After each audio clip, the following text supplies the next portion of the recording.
Kadar air itu penting dalam pengkomposan. 60% menjadi standar. Di mesin-mesin yang canggih bisa diatur seperti itu, tapi kan itu mahal investasinya. Maka untuk kondisi yang hanya kapasitas atau target olah di 2 ton bisa diakali dengan cara memeras. Lalu kalau kadar airnya banyak, itu artinya kalau menetes itu artinya lebih dari 60%. Syarat ini harus bersamaan untuk berlangsung cepat sesuai dengan target 5 hari. Karbon atau dari sumber-sumber kayu, palet, dan dahan ranting penting untuk menaikkan karbon supaya CN rasio pada 30 sebagai syarat pengkomposan yang bagus untuk kualitas kompos yang bagus. Cacah kayu menjadi berperanan penting. Cara lain adalah dengan mesin pencacah organik.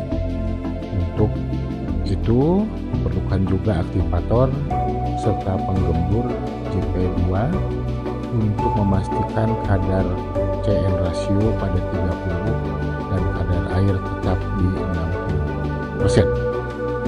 Bagi yang sudah menyelesaikan pre-treatment itu, maka dimasukkan ke dalam rotary kiln kapasitas 5,6 meter kubik atau setara berat dengan maksimal 2 ton, dapat dilakukan dengan diputar oleh dinamo 5 HP atau sekitar 3000 watt pada lahan yang mulai dengan cukup di 96 meter persegi. Itu sudah cukup bagi 2 ton kapasitas per hari terus menerus.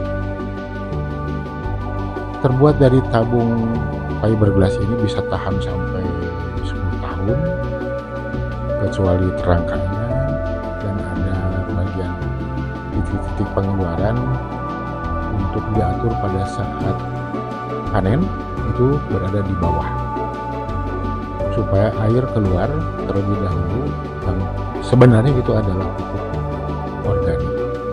Menggunakan double gearbox untuk memastikan kemampuan mesin ini memutar tabung seberat 2 ton. Satu hari cukup 2, 3, atau 5 kali lebih banyak juga lebih bagus ya, masing-masing 15 menit. Yang penting terjadi suatu proses adanya maksimalisasi aerasi, oksigen banyak masuk dan material akan tercampur dengan homogen sehingga memastikan terjadinya proses dekomposisi. Pembuatan kompos itu akan berlangsung dengan sangat sempurna. Tentu saja dengan pengalaman di berbagai lokasi, kami terus melakukan perbaikan dan inovasi ini telah terbuktikan di lebih dari 15 lokasi untuk kapasitas yang 2 ton per hari dapat menyelesaikan problem sampah dari sekitar 1000-2000 populasi penduduk, karena asumsi per orang menghasilkan 0,35 kg jenis sampah organik per hari. Dengan kemampuan itu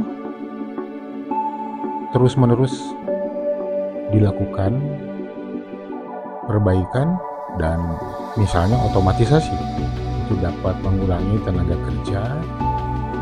Material sampah yang tercacah bisa dimasukkan dan kemudian ada feeder yang mengarahkan ke koper dari mesin rotary kiln kapasitas 2 ton tersebut untuk mengurangi biaya tenaga kerja.